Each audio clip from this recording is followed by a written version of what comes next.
Hello. Good morning po to everyone. I just feel the need of sharing this to you kasi ito yung naging experience ko itong mga nakaraang linggo, and yun yung mga bagay na natututunan ko at naiisip ko at sa tingin ko kailangang ma-remind tayong lahat, even my friends out there na hindi ko na nakakausap, na hindi ko na nabibigyan ng ample time. Nakakausap ko na lang through text o through prayers na lang kung napapaabot yung aking concern and everything. I believe na meron tayong kanya-kanyang takbuhin every time eh. May mga kanya-kanya tayong naiisip, may mga kanya-kanya tayong pinanggagalingan. Pero niremind ako ng Lord na ang lahat ng ating mga nararanasan sa buhay natin, maganda man yan o mabuti, kung alam natin na tayo'y nasa kalooban ng Panginoon, okay lang.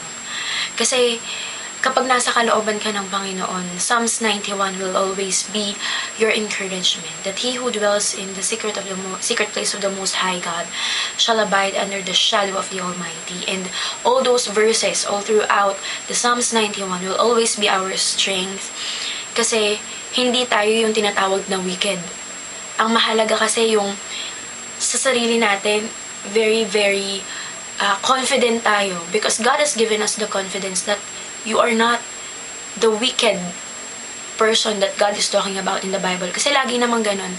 Kapag tayo yung nagbabasa ng Bible, merong part na yung wicked and the righteous. Pero may time na nagtatanong tayo, Panginoon, ako ba yung nasa wicked at ako ba yung nasa righteous? But I believe that the confidence alone na matanong sa Panginoon ay galing din sa Panginoon. Kasi humility is when you admit that you are not good enough to be the woman or man that God wants you to be, and you need God, His strength, to really come forth in your life and to really break through in your life just to be the person that God wants us to be. And therefore, kapag po naaalala ko yung mga bagay na dinideal sa akin ng Lord lately, hindi ko mapigilan na ma-share sa ibang tao kasi naniniwala po ako na itong mga panahong to talagang ginagamit ng kaaway ni Satan para i-weaken, matanggal yung lakas ng mga Kristiyano. At ganun yung sinasabi sa book ni John Bevere, The Bait of Satan, na relational ang tirada ng demonyo. Yun yung bait niya na mabilis ka ma-offend, na mabilis kang magtampo, na mabilis kang mag-isip against the person o against sa mga tao sa paligid mo. Sa totoo lang kasi, bakit kaya nire-remind sa atin ng Lord o pinakikita sa atin ng Panginoon na ganito ang sitwasyon ng isang tao? I'm getting deeper na po sa pag-share sa inyo kasi may mga pagkakataon na God has given us this discernment na pinapakita sa atin ng Panginoon kung ano yung nararanasan ng ibang tao, pwedeng through dreams, pwedeng through impressions na nilalagay ng Lord sa ating puso. And I believe na yung gifting pong yun it came from God because there are fivefold ministries, di ba po? The apostolic, the prophetic, the evangelism, pagdating sa evangelism, yung teachers and preachers, mga pastors. So, dun po sa limang yun, ang isang sinasabi na mahalaga din at binibigyan ng halaga is prophetic ministry. And I believe na sinabi na po ito during the camps that we have and conferences that we have, that this prophetic ministry is rising up in this end of age, in the last days, dahil this will help. And the very mere purpose of these ministries, these fivefold ministries that Jesus said in the Bible, is to edify the church. And I believe na yung prophetic ministry na binibigay ng Panginoon at maging sa mga kabataan na hinahayaan ng Lord na makaramdam ng kanyang puso at makaramdam at makaisip ng kanyang mga iniisip, alam ko po na nandito na po yun ngayon sa atin. And bilang isang kabataan po, gusto kong i-share sa mga kapwa ko kabataan na huwag tayong matakot na mag-exercise ng kung ano man yung binibigay sa atin ng Lord na giftings. Kasi nasa Bible naman siya, and even yung mga mga tao na nakaranas na noon, mga pastors, mga preachers, mga prophets, mga apostles na nakaranas na noon. Sinasabi din sa atin through the Bible na i-practice yun because that's good. Sinabi nga ni Apostle Paul sa 1 Corinthians 13 to 14 actually. Akala ko ang 1 Corinthians 13 is sinasabi lang para sa marriage, para sa mga ikakasal. Because we know na ang 1 Corinthians 13 ay binabanggit kapag kasal because ang nakalagay doon, love is patient, love is kind, it does not envy, blah blah blah. Kasi yun naman talaga ang kailangan kapag ikakasal, yung unconditional love, the agape kind of love. And so, kailangan natin maintindihan kung ano talaga yung sinasabi ng 1 Corinthians at hindi lang tayo mga kabataan nakikiligin lang. Ay, binigay sa akin ng Lord yung 1 Corinthians. Ibig sabihin, malapit na ako ikasal para mga gano'n, di ba? Hindi. Alam niyo, naranasan ko na nung binigay sa akin ng Lord yung 1 Corinthians 13, sabi ko, Lord, let me understand really what you want to tell me. Because I know that these verses are for the people na ikakasal. And I just remember na the Lord is writing down this love story that we have in Him. Because we are His bride. And ang Lord yung nagbibigay ng mga bagay na, ng mga sitwasyon na hindi natin maintindihan just for the sake of really sitting down. Kasi kung lahat ng bagay alam na natin, magbibigay ba tayo ng time for research or for another ample time para lang malaman yung isang bagay na yun? Sa tingin ko hindi. Kasi alam na nga natin yun eh. And ang binibigay sa atin ng Panginoon ngayon is the ability to really understand, the anointing to really understand what He's talking about. Sabi nga ng kanta ni Jason Upton, yung Teach Me How to Pray, yung sinabi niya, I'm so tired of my hands on the wheel, so reveal in this, nakalimutan ko na, Lord, teach me how to pray. Kasi sabi niya na, not my will, O Lord, but your will. At hindi yung puso ko, hindi ako yung masunod, kundi ikaw lang. Kasi, yun yung sinasabi niyang teach me how to pray. Tapos sinabi niya doon, am I sleeping while my Savior is dying? Lord, teach me how to pray. At hindi lang, alam ko, hindi lang panalangin yung gusto niyang sabihin doon. Kung hindi yung heartbeat talaga ng Panginoon na. Sinasabi niya rin na God is raising a prophetic generation na who is always after the heart of God. Knowing the heart of God. It's not important what you know. It's not important kung saan kang theology school gumraduate. Hindi importante yun eh. Ang importante, yun ba yung sinasabi ng Lord sa'yo? Yun ba yung sinasabi ng Lord at the moment? Yun ba yung binibigay ng Lord sa atin at the very moment? Yun ba yung kalooban ng Lord? Kasi, napakadelikado. And, even in the Bible, sinabi ng Panginoon yun na even the elites will be deceived. Yung mga nag-aral, yung mga may alam talaga about the Bible will be deceived. Eh kung ganun pala, bakit mo pa kailangan mag-aral para mag-iisip ka ng ganun? Pero hindi eh. Ang sinasabi doon, ang mere essence ng word ng Lord na yun is mag-ingat tayo kasi we will be tested at pwede tayong ma-deceive anytime. Kasi ganun ang ways ni Satan nowadays. And if we will not be very, very vigilant sa kung anong ating binabasa, sa kung anong ating pinakikinggan, sa anong ating mga tinitingnan, pwede tayong ma-deceive. And going back sa 1 Corinthians 13, binigyan ako ng Panginoon ng realization about this na na-realize ko na kailangan ko talagang ma-share sa mga tao, sa mga kabataan dahil kailangan nating maintindihan. And it is not just for the sake of knowing it, but it's for the sake of understanding and really pondering about it. Dahil sinabi ng Lord sa salita niya na, they will know that you are my disciples if you love one another, if you love each other. At ang tira ng demonyo ngayon is relational.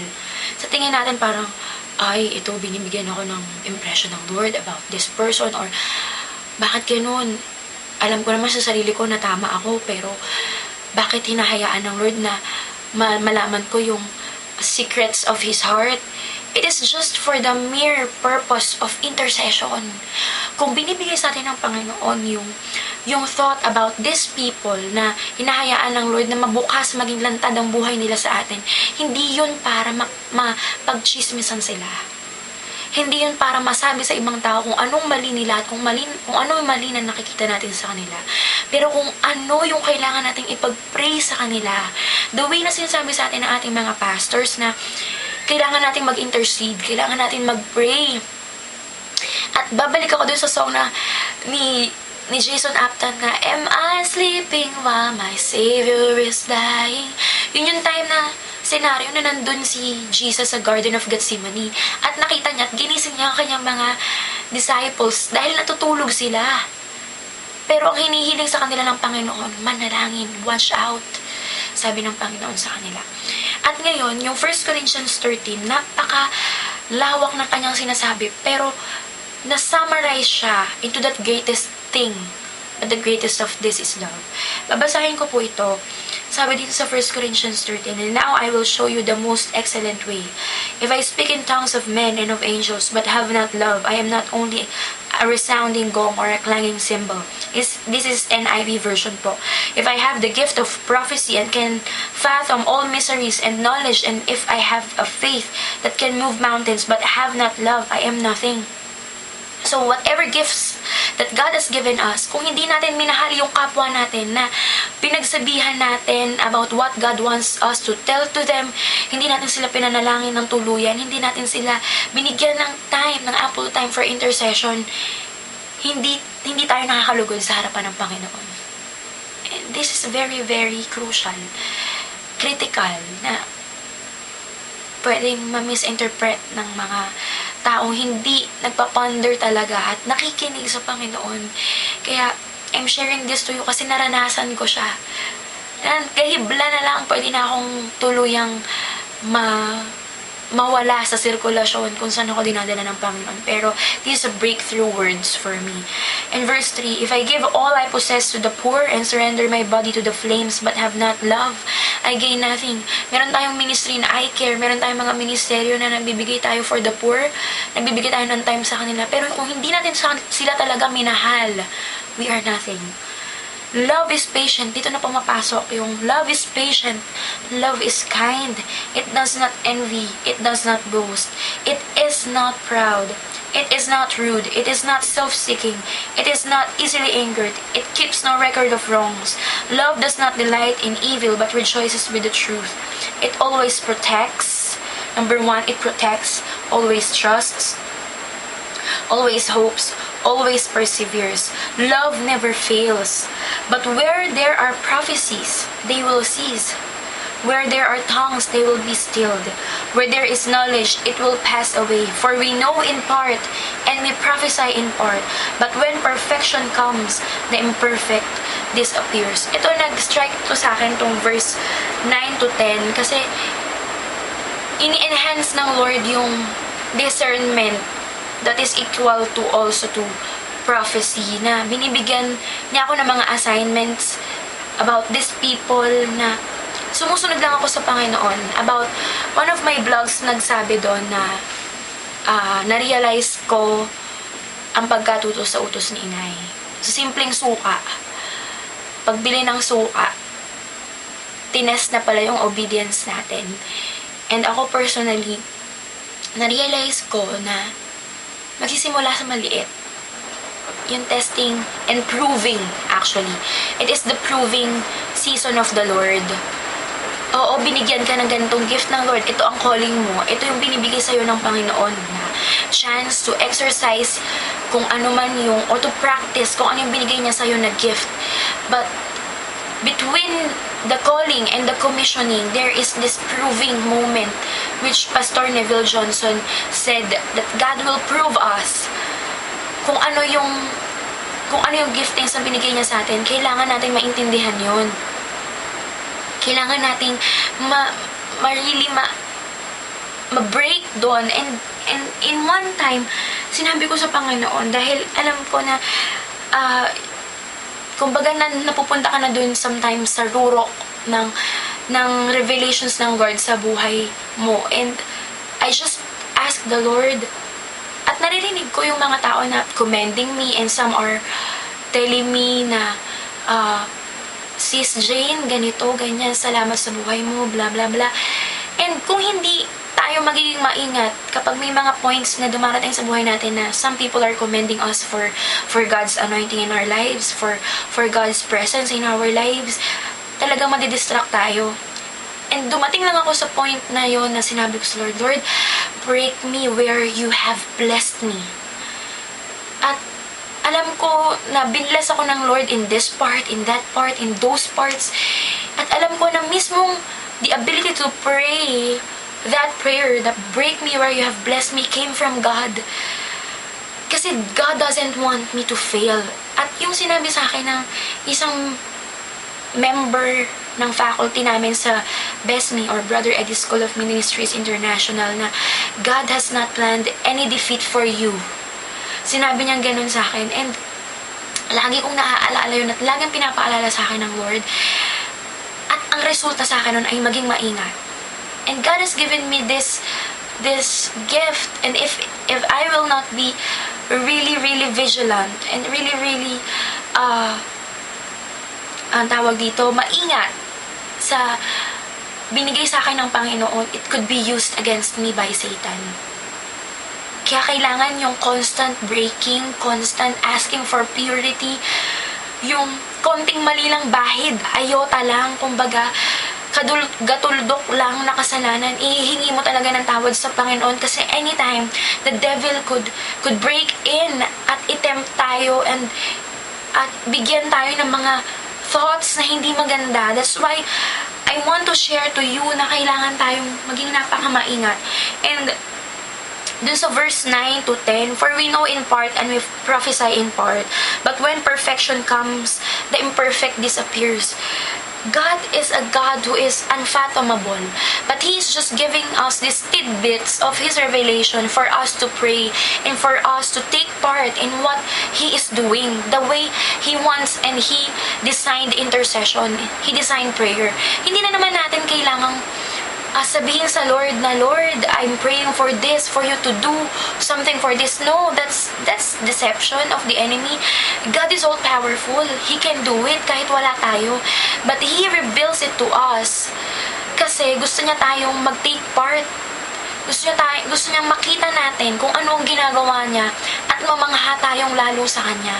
And that's knowing God's ways sa atin sa buhay natin. We are just not living for ourselves. We are not just living for the sake of, Lord, I want this, I want that. No.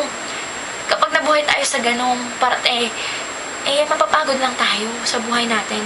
And doon sa 1 Corinthians 13, verse 9 to 10, na-realize ko na God is giving us parts. At hindi tayo kailangan pwedeng mag-conclude.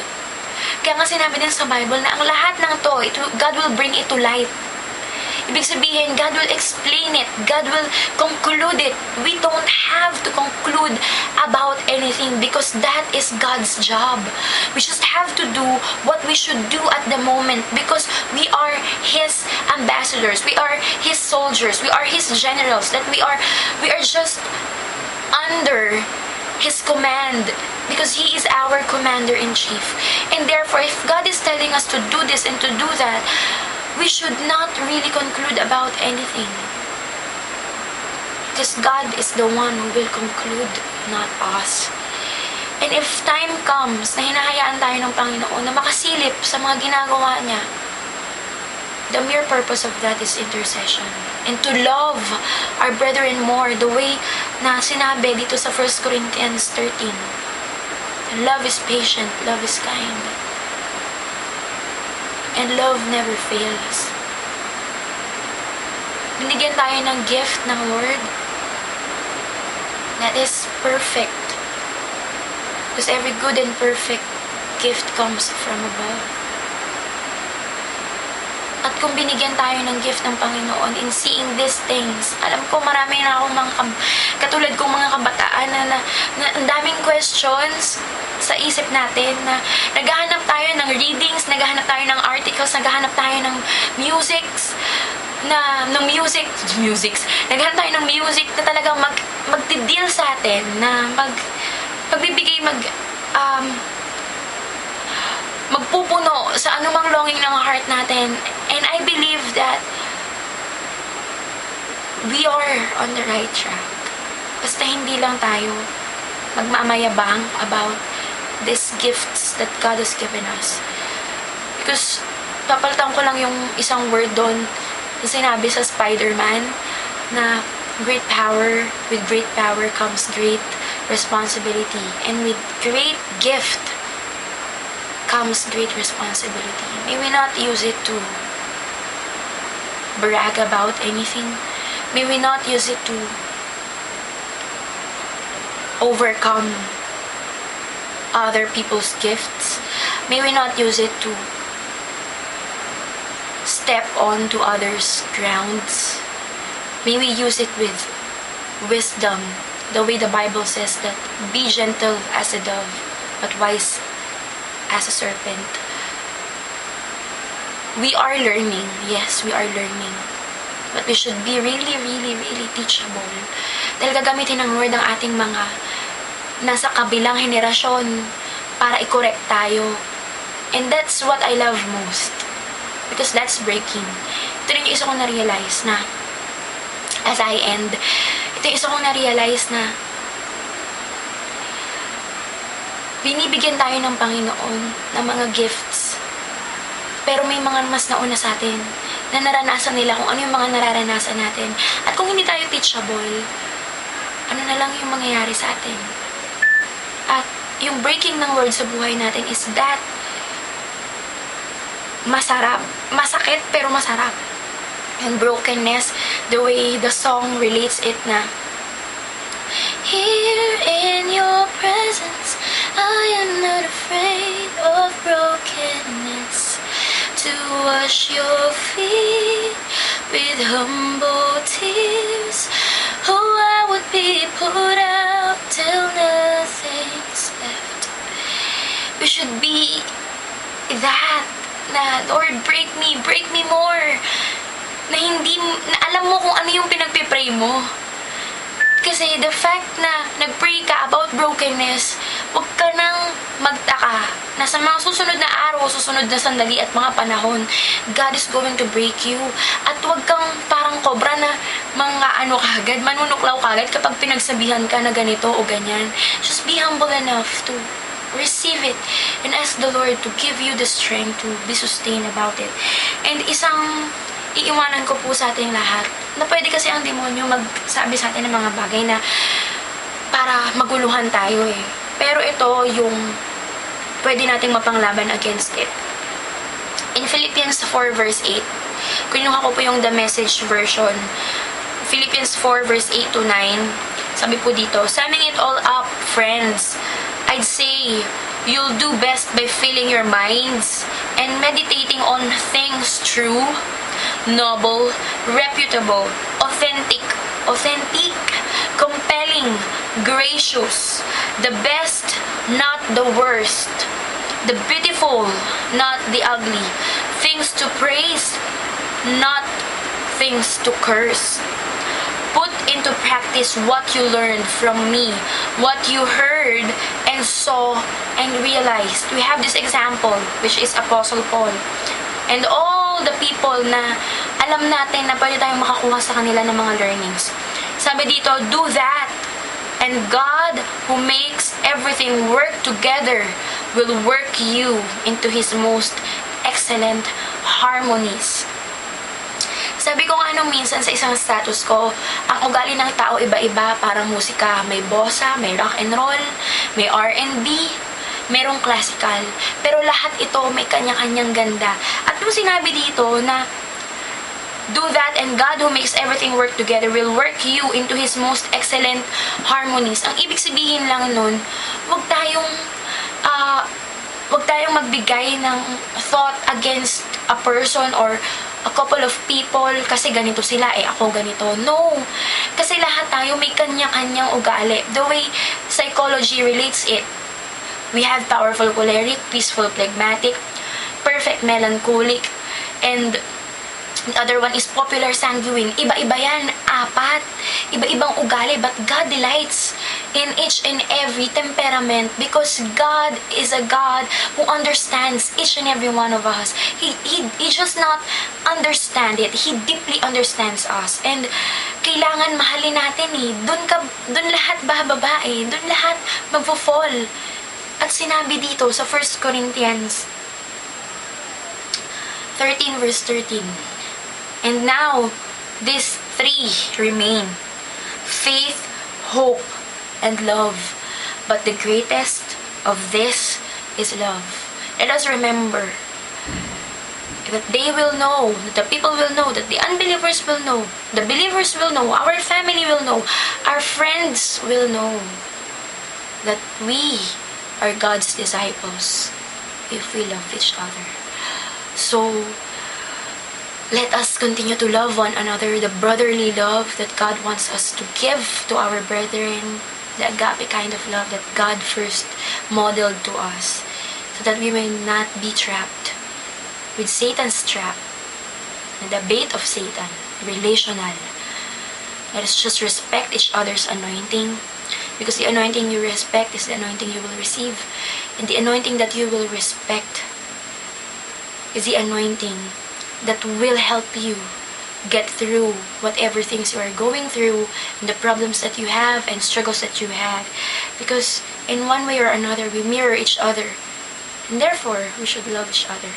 God bless you more po, and patuloy po natin hingin ang words ng Lord, the very words of God for us in each and every day, in each and every season, because I believe that God is pouring out His Spirit so tremendously and so dearly also in our lives, and we will experience Him real time in our lives. He is visiting us in our rooms. He is visiting us in our devotional times. He is visiting us in our offices, in our schools, in our churches, and God is pouring out His Spirit more than ever before. God bless you more po.